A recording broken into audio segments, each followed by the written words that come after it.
afternoon, and once again, I'd like to welcome you. Thank you again, members and guests, for joining us today for our much anticipated event with our guest of honor. And now I'd like to ask you to please join me in welcoming our television and webcast viewers as well. And my name is Danny Asaf, and have the pleasure of serving as the president of the Canadian Club of Toronto for this 2015-2016 season. And thank you again for joining us. Again, in our 119-year history, we're always proud and honored to host leading guests, leading experts, prominent Canadians, and people that can tell us and advise us and inform us on things that are important to us and impact our lives. In addition, we're proud through our programs and our activities, including our youth and young leaders programs, our diversity partnerships, media and social opportunities, we offer you access to these dynamic business and political leaders. And before I formally introduce our guest speaker, I would appreciate if you gave me an indulgence to tell you a little bit about some of our key upcoming events. On January 20th, the club will be presenting two events. The first, a breakfast meeting, will feature the Honourable John McCallum, Minister of Immigration, Refugees and Citizenship, in a fireside chat with Ratna Ahmedvar, Executive Director of Ryerson's Global Diversity Exchange and Lifeline Syria Chair. Also on January 20th, this coming Wednesday, we're hosting a lunch event that brings retired Army General Stanley McChrystal to our podium, and also the author of the new book, Team of Teams, to talk about what the Army can teach us about modern business leadership. You can order your tickets and review the club's list of upcoming events at canadianclub.org, and you can also join us and join the conversation via Twitter at CDNCLUBTO, or by simply using that hashtag. I would also like to take an opportunity to express our thanks and gratitude for our event sponsor, the TD Bank Group, represented here by Colleen Johnston. Thank you very much. Thank you, Colleen and TD, for your generous support of today's luncheon.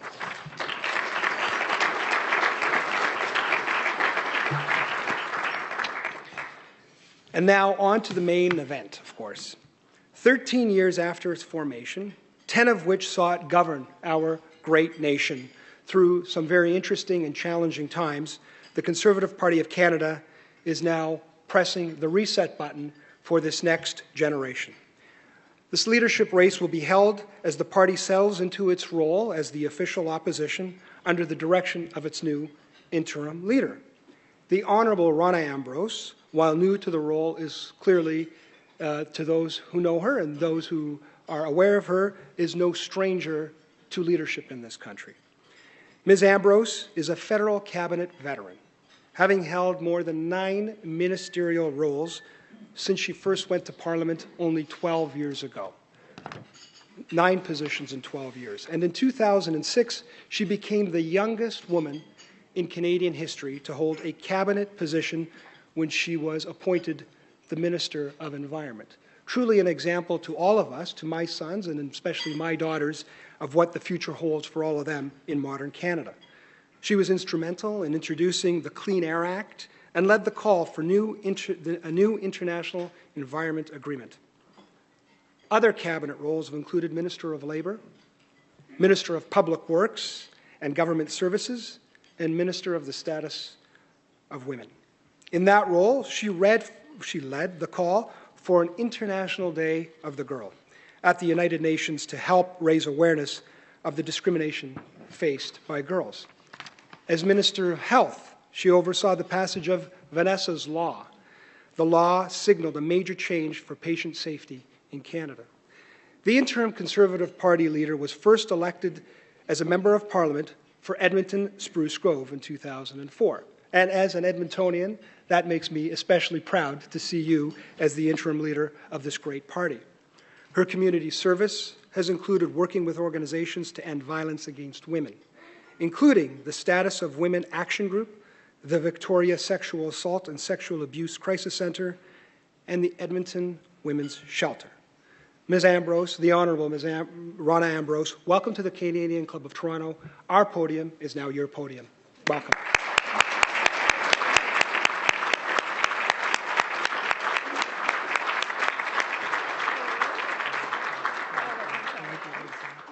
We love pictures here, so we're going to take one more. Wonderful. Thank you. Please. Thank you. Thank you, Danny. Danny and I are both from Edmonton, so we've been commiserating about the Oilers. It's great to be here. I just had a chance to do a little bit of hellos to people in the crowd, and there are so many friends in the crowd that I haven't seen for a while. Where's Senator Khan?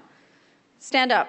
This is one of our senators. This is what happens when you retire from the Senate. You stop shaving. He said he hasn't shaved since he left the Senate. But there are so many current colleagues and former colleagues that are here with me today. There's provincial colleagues, municipal colleagues. Thank you so much for being here. And what a kind introduction. It's great to be kicking off my national tour here in Toronto. I always have to watch, because I'm a Western Canadian, how much love I show Toronto when I'm here. But Toronto is a fantastic city, and I love coming here. I have a lot of friends here. And it is a great city. And I'm really looking forward to hitting the road to talk to Canadians of all walks of life, not just here in Toronto, but I'll be in Winnipeg and Vancouver and then in Calgary. My colleagues, Lisa Raitt, Lisa's with us today, and Phil McColman are going to join me on the road to do some pre-budget consultations, and we'll be doing one later here today in the GTA. I'm so pleased to be here, particularly at the Canadian Club. I know you have a great history. And today I hope to outline the Conservative Party of Canada's approach to the upcoming session of Parliament, so thank you very much for the invitation. Let me just say at the outset that it is such an incredible honour to serve as the leader of Her Majesty's loyal opposition, and of course as interim leader of the Conservative Party of Canada. I am a very proud Conservative, and I'm very proud of our Conservative movement, our Conservative history, and our Conservative legacy. I'm proud that we have 4 Conservative Prime Ministers that I've been able to talk to and get advice from, one being your dad. I was just telling Caroline about all the great advice he's given me in the last few months, and even years before that. But what a great opportunity as we rebuild and start to look towards our future to have this kind of knowledge and experience as an interim leader. And you know, John Diefenbaker, who is one of our legacy Prime Ministers, said that this party has a sacred trust. And for the last 150 years, we have upheld this trust as the party that has represented Canadians, their dreams and their aspirations. Our party is the party of confederation. We are the party of the first female cabinet minister, and I'm very proud of that. We're also the party of the first Aboriginal senator, and of course the party of the Bill of Rights, much before the Charter of Rights, and the party of the first female Prime Minister. That makes me very proud. Maybe the next Prime Minister will be a Conservative woman. Where's Lisa? Where's Caroline? Where's Caroline? Who else is in the room? Barbara McDougall's here with us. Barbara? I know you're still active in politics. Come on. But in this great tradition, we as Conservatives will move forward as a strong opposition that holds this government to account as we continue to ensure that Canadians' interests, dreams, and aspirations are represented and that Canada remains the envy of the world. And not just that we're hip. Have you heard we're hip? We're hip. We want to be hip, but we don't want to be broke. Hip is good. Hip is very good, but prosperous is good too. But this is a country that is founded on law, freedom, and democracy. Our country is built on equality of opportunity, and our party represents a handout. It represents a hand up, not a handout. And these are the values that are inseparable from the values of our party. So as opposition, ours is an important role with a long and proud tradition in our parliamentary system. And we are going to do that job with vigor, with energy, and with honour. And now we're facing quite challenging times. I don't have to tell those of you in this room. These are very interesting times in Canadian politics, but also anxious times for our security and uncertain times for our economy. And the challenges are big. Whether it's the rise of ISIS and terror around the world, or the sudden and rapid decline of the price of commodities, global stock markets, and the value of our Canadian dollar. The challenges are real, and they require government to take responsible action to keep us safe and keep our economy growing. And we have a very new and untested group in Ottawa. That challenge will be real for them. especially when the policies they espouse are clearly bad for the economic prosperity of our country. Now, where do I begin? I could go on a rant, but I'll just say a few things. First of all, the promise to keep deficits to just $10 billion. That was blown within 2 weeks. Blown within 30 days was the surplus. So will it be 40 billion, 30 billion, 20 billion? We don't know. And it wasn't because of a downturn in the economy that the surplus was blown. It was because they spent $3 billion in new spending before the year actually ran out. Taxing the 1%. It sounded great during the election to pay for a tax cut for the middle class. It's not really a cut when you're just moving money around and redistributing other people's wealth. But to what end? When I was door knocking during the election, I met a couple. She was a nurse and he was a pipe fitter.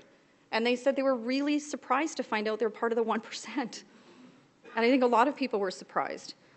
But now we know that the math wasn't done right, the analysis wasn't done properly, and we find that now we owe $1.4 billion. So the tax cut wasn't really a cut.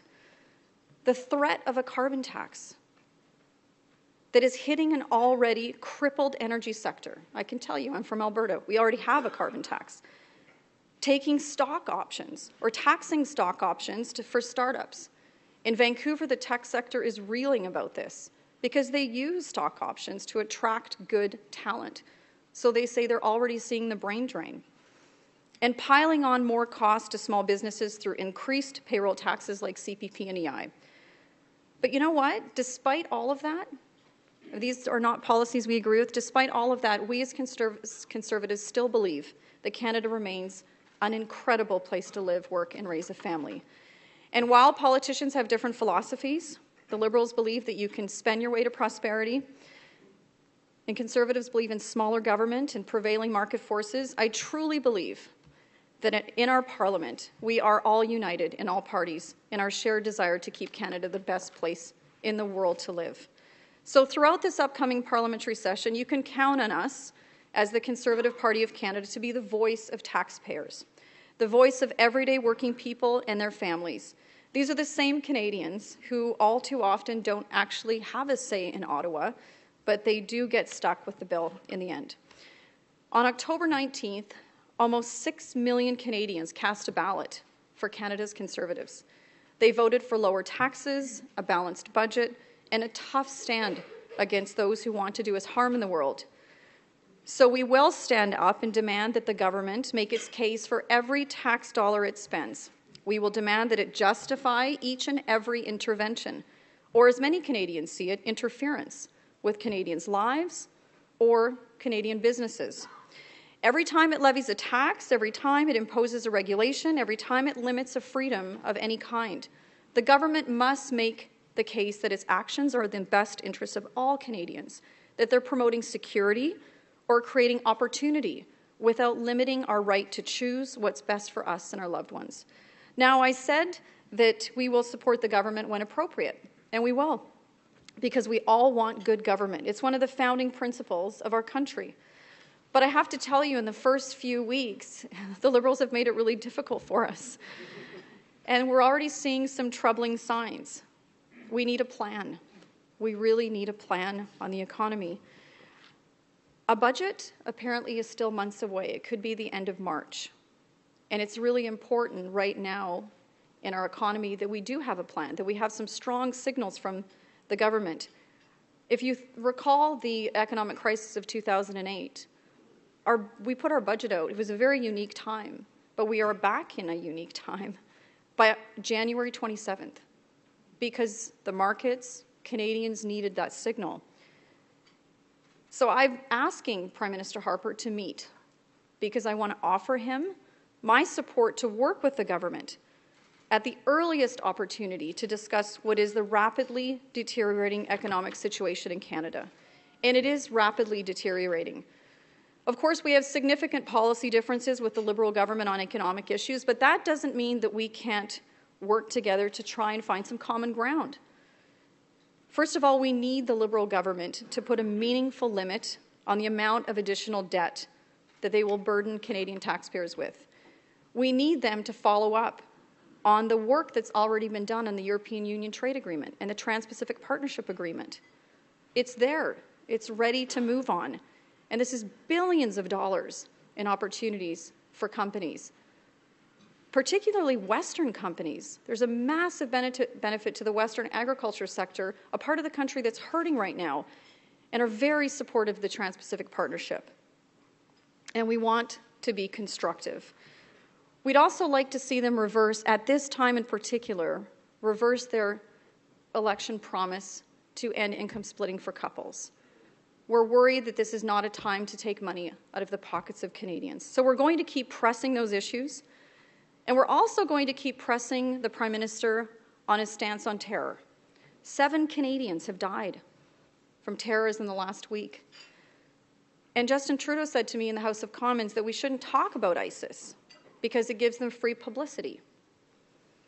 He refused to acknowledge that the attack on Parliament Hill was actually a terror-motivated event. Or he said the answer to terrorism is to examine the roots of terrorism. I can tell you what the roots of terrorism are. I can tell you very easily. It's hatred of our values and what we stand for. And it's the desire to see that annihilated, to see our values annihilated, particularly someone like me. I always say, I'm a woman, I'm elected, I'm an independent. This is who they hate the most. And how can we not stand up against these guys? So we will continue to press him. His silence on this issue is deafening. I'm not sure what he's accomplishing. Even a former Liberal cabinet minister said, sunny ways is not going to defeat ISIS.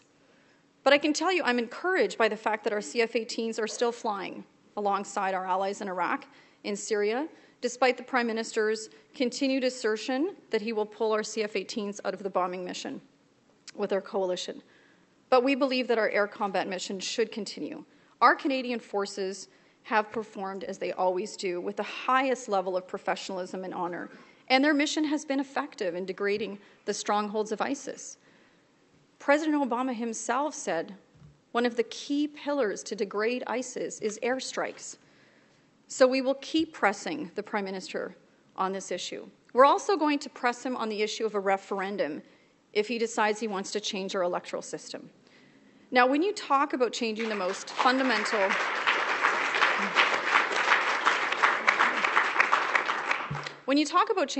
fundamental way that we govern ourselves, which is basically what he wants to do is change what our vote means, not how we cast it, but what it means and how we govern ourselves.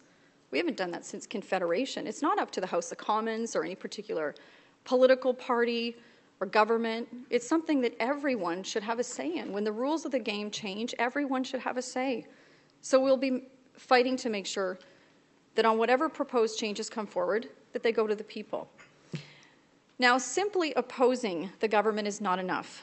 We Conservatives must offer Canadians our vision that appeals to our better instincts, to our courage and our kindness, to our pride and our aspirations, and to our sturdy individualism and our unflagging sense of community. The deeply held values common to us all that built and continue to build this great country. It became apparent, I think, to a lot of people on October 19th that too many Canadians see conservatism as harsh or joyless or austere, but in truth, it's optimistic, it's generous, and it's very idealistic.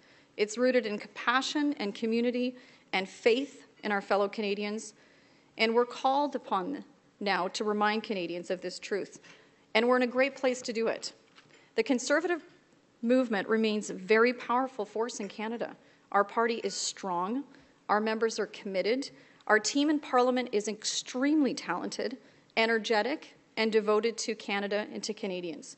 The grassroots of conservatism are strong and firmly planted in the Canadian soil. Now, I mentioned at the beginning it's exciting times in politics, but that's not just because Justin Trudeau's on TMZ. It's also exciting because we're going to have a leadership race in our party, and I'm very excited about that. We're going to have more to say about this in the coming weeks. John Walsh, our president, is here. Depends on how many drinks you buy him over lunch. He'll tell you what's happening. But it's a very exciting time. We have a lot of people that have come forward, and I'm really excited about it, especially the number of women who are interested in running our party. It's a fantastic opportunity to showcase the talent that we have and the values that we stand for.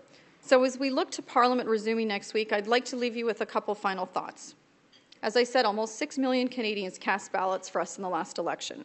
Our Conservative values resonate with so many Canadians, including those who voted for other parties this time in October, because they fundamentally are Canadian values.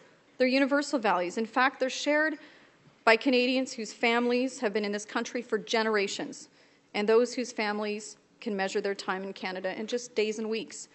It's easy for a party in opposition to speak about what it's against, but it's really much more important for us at this time that we speak with clarity about what we stand for. And we stand for freedom and dignity of the individual and the right of every Canadian to pursue his or her dreams.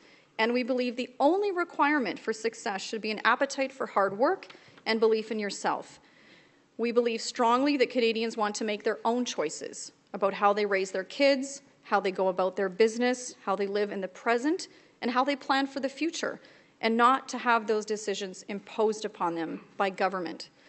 We believe that government should help anyone who's in genuine need and hinder none who find success.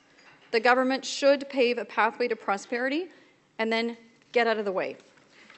We believe the concerns of law-abiding citizens should be at the heart of our legal system, and safe communities are the building blocks of a strong country. We believe that free enterprise and entrepreneurship is the key to safeguarding our environment. And we believe that robust national security is fundamental to preserving our liberties. We believe that doing what's right is more important than doing what's popular, and that this, in particular, is essential to being a principled player on the world stage. And I believe that most Canadians believe these things too. So we're in good shape. Canadians aspire to great things, and we share their aspirations. So for the next 4 years, we will stand up for Canadians, for their hard-earned dollars, for their deeply held values, and for their economic and their personal liberties. We will hold this government to account, but we will do so in a spirit of hope and optimism, and in doing so, convince Canadians once again, renew their faith, earn their trust, that our Conservative course is the right course for Canada. Thanks so much for being here today and hearing me speak.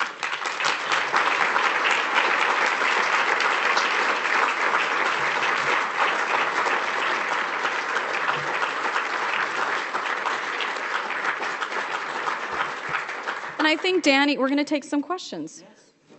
Like question period.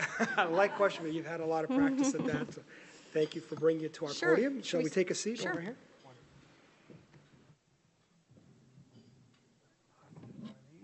Yeah, so people can hear us. Is it now, before we get started, does this work? I have a request before a question, which is I want you, when you go home to Edmonton, to tell people you saw it snow in Toronto and we did not need to call the Army. Will do. Okay. I'll never forget, I was actually in Edmonton when that happened and had to be harassed for 2 weeks. It was embarrassing for you. It was. It still is. Not that you could tell I haven't forgotten. So I wanted to take this opportunity, firstly, to tell everyone in our audience to take advantage of these question cards, which they gave me here to show as a prop. And if you have any questions, to please write them down, let our wonderful staff here know, and they'll bring them up to me. But to get things started, I had a few questions, Rona, that I wanted to ask you and pick up on some of the themes in your speech and maybe give you an opportunity to talk in a little more detail. So the first thing, for me anyway, coming out of the last election and watching the results and the significant majority that the Liberals had, is whether there's this resurgence of big tent politics as opposed to kind of working from the base and then trying to win from there. I mean, what is your perspective on that kind of overall philosophy as you shape this next generation of the Conservative Party and the leadership race? Well, I don't think big tent politics have gone anywhere. I think they're still here, and our party is very much a big tent party. When you think about it, our very core support, and I would say everyone in the Conservative Party is a strong fiscal conservative, but we also have a different range of people, from social conservatives to libertarians, that are all welcome and feel comfortable in the Conservative Party. So we are a big tent party. I think after the last election results, We started with 32% at the beginning of the election. We ended at 32%. The Liberals got 39%. So, yes, we have a great deal of support. And as I said, almost 6 million Canadians cast a ballot for the Conservative Party. So this is a very strong movement. But we have to grow, and we have to win back some of the people that maybe decided to vote for a different party last time. So when you talked about the values of the Conservative Party, and as an Albertan, those resonated with me. Those are the messages I heard as a kid and young adult growing up there. And do you see it more as emphasis in terms of tone, in terms of approach, as opposed to the fundamental substance of what you were trying to communicate to Canadians in the last election? I think we did hear that, and we've responded, and I think sometimes it's just a matter of a change. Right. Sometimes it can be a change in leadership, it could be a change in tone, but really, I'm very proud of the policies of the Conservative Party and the Conservative movement. And when I speak to Canadians, I haven't heard anyone say, I didn't like the way you handled the economy, I didn't like those tax cuts, and there's people really appreciated. Those were popular. They were very popular. Our policies were very popular with Canadians. So I think we have a very strong foundation to build on, and now we're embarking on a leadership race. It's very exciting for us. So in terms of that leadership race, and in case you don't have an opportunity to buy John a lot of drinks over lunch, which is interesting, we used to give away wine at these things. Good thing we didn't do that today. What are some of the updates that you can give us in terms of that leadership race and some of I know a lot of people have come forward, but in terms of the process, the timing, or how Canadians can get more and more engaged in that process as you go across the country and formalize that? Well, what I would say to Canadians is if they believe in individual liberty and smaller government, less government interference, lower taxes, balanced budgets, personal freedom, this is the party for you. Because we're looking at a party opposite us that is about larger governments, higher taxes, more government interference in the economy and in your private lives. So I think we have a fantastic message. The leadership race is an opportunity for people to get engaged. We have, I think, last count, potentially 10 people that are interested. That's fantastic. It's going to be a very competitive race. And if there's anyone in the crowd that's interested... You can also put that in your card if you want. We'll hand it up. You can also put that in the card and pass it to me. I've been reaching out to people, asking people if they're interested, because this is a fantastic opportunity. We have a very strong party, very strong. And whoever is the leader going into the next election is going to have a very good opportunity to be a very strong force in Canada, a strong force for the Conservative movement and to shape Canadian politics. So it's a great opportunity. We have a lot of fantastic people coming forward. I'm really excited about that. We have a leadership election organizing committee. We just met the last couple of days, or they met, I met with them. And they are the ones that decide what all of the rules of the game are. So those will come out in the next number of weeks. And then we're off to the races. So, and to touch on that, the leadership race and the role of the party and in government, I mean, we do see, in other places, this rise of this anti-establishment kind of personality or theme, people from the outside. And it has obviously its benefits in some sense, but it also reflects a frustration in some of the electorate. How do you see those forces in this country, and how do you see this leadership of trying to preempt them if they're coming to the surface? This lack of trust in traditional institutions and parties. Well, I think we're really lucky in our party because we've always been very close to our grassroots and very close to our people. And we've listened to them. So I don't sense at all that our grassroots, that there's going to be a revolt or an upheaval. When you look at what's happening in the United States with Donald Trump and people like that, I mean, I think it's a reflection of their political system. Mm-hmm. I mean, in the U.S., you're either a well-known insider or you have billions of dollars. Otherwise, you can't even run. Now, look at our party. The most you can raise from any one person is $1,500. So big money doesn't have that same level of influence. So you have anyone could decide that they want to run to be the leader of a party, of a national party, and they can put their name in and do their best. I mean, that I think is, that's my political party. That's a much different kind of political system that we have here in Canada. I think we should be very proud of it. And I think the level of frustration in the U.S. is because people are so disconnected from their leaders. I don't sense that with our political parties here in Canada, and definitely not with our party. Well, that's great news, and it's good that you continue to take leadership and want to emphasize those messages as you move forward. And one other follow-up question to that, and you touched that in your remarks, that actually helps continue and strengthen that bond of trust, is your vote counting. So in terms of, I know you were saying you thought if there should be any changes that significant, they should go forward to the people and ask them and have a referendum on that. But beyond that, do you think how broken do you think the system is? Is there anything specific that you think you should focus on, or do you think it largely works? I don't think this was a burning issue during the campaign, but it was an electoral promise, an election promise that the Liberals made to redo our electoral system. But as I said, I've said repeatedly, if there was a referendum and people chose a different system, every political party would adjust. That's what we do.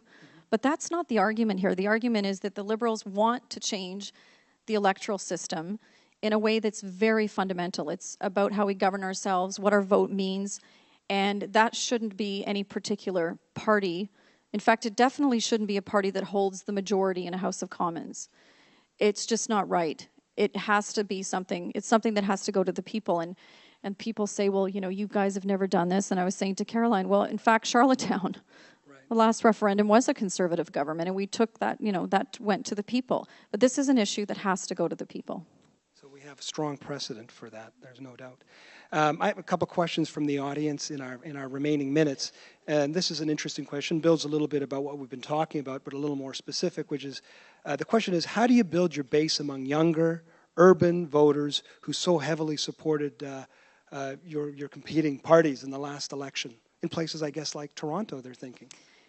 I think it's really all about getting out there and meeting people, inviting people to be a part of it. There's lots of young people in this room here today. It's about making sure that they hear our message, that they feel welcome in the party. We have a lot of very young, active people in our party, which is why we've always had a lot of very young members of Parliament. Right. You mentioned when you introduced me, I was the youngest woman ever to be appointed to cabinet, but we have a number of young members of Parliament. So I think it's really about outreach. It's about making sure that we invite people into the party to be a part of the process. Mm-hmm. And of course, we have to be hip. All right, of yes. course. Yeah, well, you're pretty hip. You're pretty hip. And being from Edmonton that's counts, very I think, important. Between you and I, especially. But the future in these new, I guess, whatever the word is, the millennials and the way they look at the world, has that changed a great deal from when we were kids? Do you think there's something else you need to do? How old am I? I'm 25 years old. Yeah, and I'm still hoping to make the Oilers. No, yeah. Mid-40-ish kind of thing, yeah. We always have to listen to people. We have a lot of young people in our party. We have a convention coming up in May. Mm-hmm. And the interesting thing about the Conservative Party that's different than other parties is that we don't have what they call a youth wing. Youth have the same vote as anyone else. So you can be a member at the age of 14, I think it is, and your vote counts as much as mine does. Counts as much as the leader of the party does, anyone in the party. So we find that those youth who get engaged feel very empowered. And so they're bringing forward policies that could shape the party, and they have the same authority and empowerment that anyone else in the party does. So it's a great opportunity for young people to get engaged, whereas other parties, they have youth wings, but they don't actually have the same power to exert influence in the party. So it's a great opportunity for young people. And I don't know, millennials, what can I say? But there's a lot of challenges for millennials in terms of, job creation and their future in the country. And it all gets back to the economy. It all gets back to the economy. Well, I would like to actually pick up on that. Well, firstly, it sounds like the Conservative Party is a lot more democratic than my house. So my kids might want to join. They get more influence there than they do with us at the kitchen table.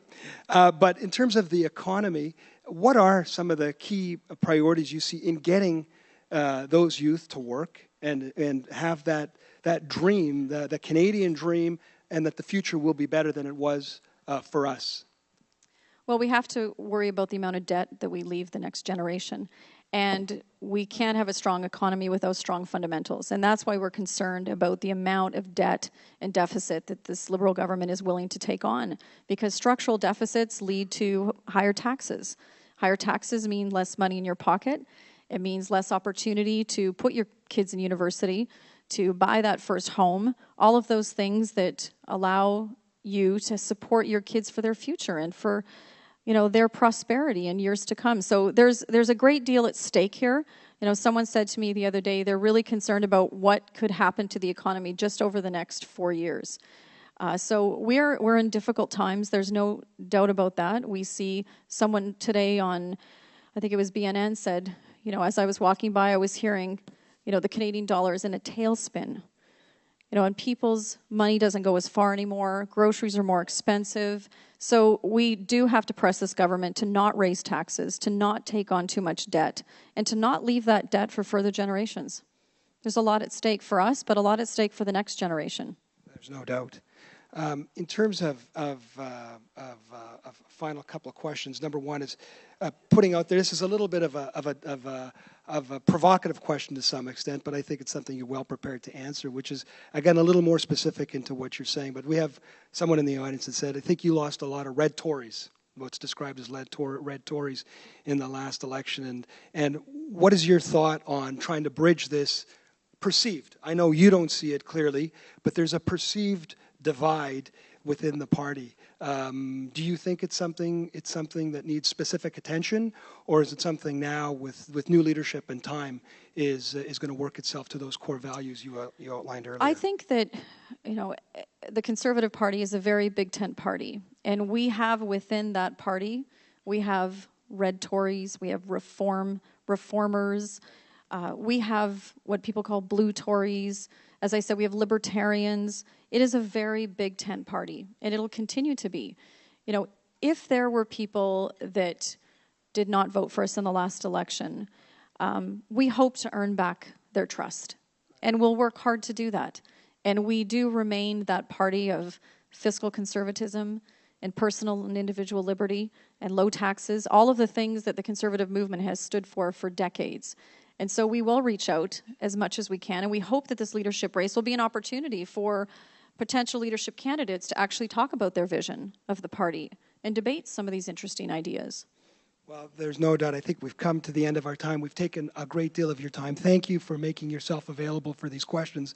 And there's no doubt that everyone feels the same, that with your leadership, your vision, your principles, your sincerity, that the best years are ahead for this party. On that note, I would like to ask Fred Mifflin to come up and say a word of thanks on behalf of the club. Thanks, Danny. Good afternoon, everybody. My name is Fred Mifflin, and I am the president-elect of the Canadian Club. Ms. Ambrose, I want to thank you for sharing your party's plans for the future as a strong official opposition. Your candor in outlining the challenges and opportunities that lie ahead for the Conservative Party is refreshing. You've taken the helm at a time of tremendous change for Canadians and for the party itself. You've made it quite clear that you and your colleagues are up to the challenge. Throughout your political career, you've demonstrated the capacity to introduce and implement policies and legislation that have made positive changes and a lasting impact. Now, as your party finalizes plans for the leadership race, we're anxious to see what the outcome will bring. Please accept our best wishes for continued success as you lead the growth and development of the Conservative Party of Canada, and thanks very much for being here today. Thank you, everyone. Thank you.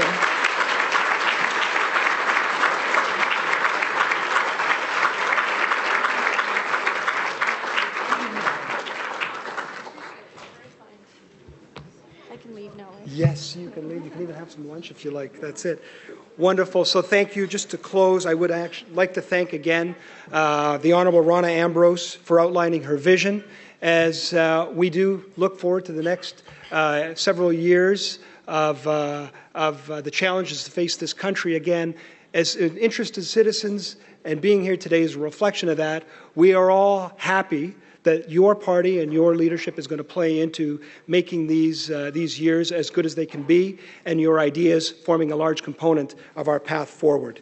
And I would also like to thank our TD, our sponsor, for their generous support in helping making this day possible. Thank you again.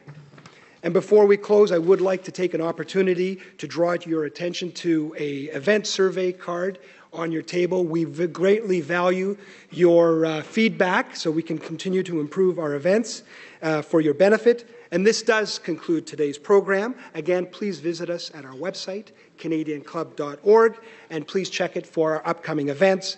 This meeting is now adjourned. Have a great afternoon and all the best. Thank you.